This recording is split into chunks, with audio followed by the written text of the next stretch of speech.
Shalom Bapak Ibu Saudara. 1 Timotius pasal 1 ayat 13. Begini firman Tuhan. Aku yang tadinya seorang penghujat dan seorang penganiaya dan seorang ganas, tetapi aku telah dikasihaninya, karena semuanya itu telah kulakukan tanpa pengetahuan, yaitu di luar iman. Bapak Saudara, mungkin pernah menonton film karya atau produksinya Marvel, dan pasti tidak asing dengan salah satu karakternya, yaitu Iron Man, yang diperankan oleh Robert Downey Jr. Nah, siapa yang menyangka sebelum dia terkenal seperti sekarang ini? Robert adalah seorang pecandu obat-obatan, bahkan sempat dipenjara. Dan ketika ia dinyatakan sembuh, tidak jarang rumah produksi menolaknya untuk bermain film karena masa lalunya. Kekhawatiran akan kemungkinan ia berulah kembali itu sering menghambat proses produksi.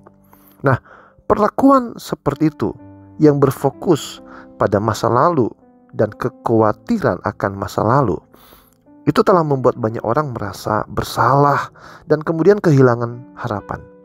Mereka merasa bahwa tindakan buruk yang pernah dilakukan, yang mungkin juga merugikan orang lain, akan selamanya membayangi hidup mereka.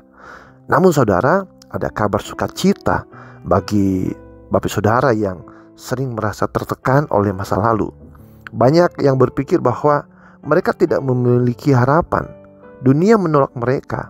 Bahkan mungkin mereka merasa bahwa Allah pun tidak akan memaafkan atau menerima mereka. Bapak Saudara, mari kita lihat apa yang terjadi dengan Paulus. Dalam Kisah Para Rasul pasal 9, kita dapat melihat masa lalu Paulus. Ia begitu bersemangat untuk mengancam dan membunuh murid-murid Tuhan. Ia pergi menghadap imam besar dan meminta surat kuasa untuk dibawa kepada majelis-majelis Yahudi di Damsyik, agar ia bisa menangkap laki-laki atau perempuan yang percaya kepada Yesus dan membawa mereka ke Yerusalem. Dan Paulus sendiri mengakui bahwa ia dulunya seorang penghujat, penganiaya, orang yang ganas.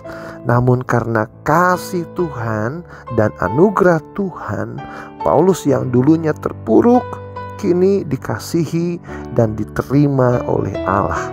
Tuhan mengampuni Paulus dan bahkan menggunakannya dengan cara yang luar biasa untuk kerajaan Allah.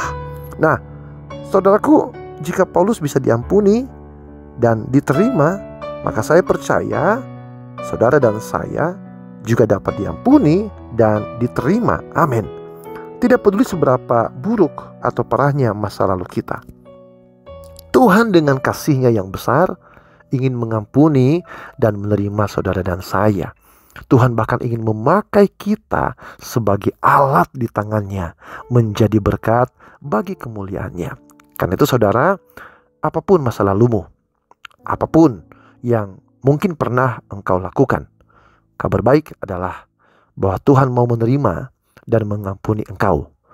Tuhan mengasihi engkau dan Tuhan memakai engkau sebagai saluran berkat. Itulah berita sukacita dari Tuhan. Tuhan Yesus memberkati. Shalom.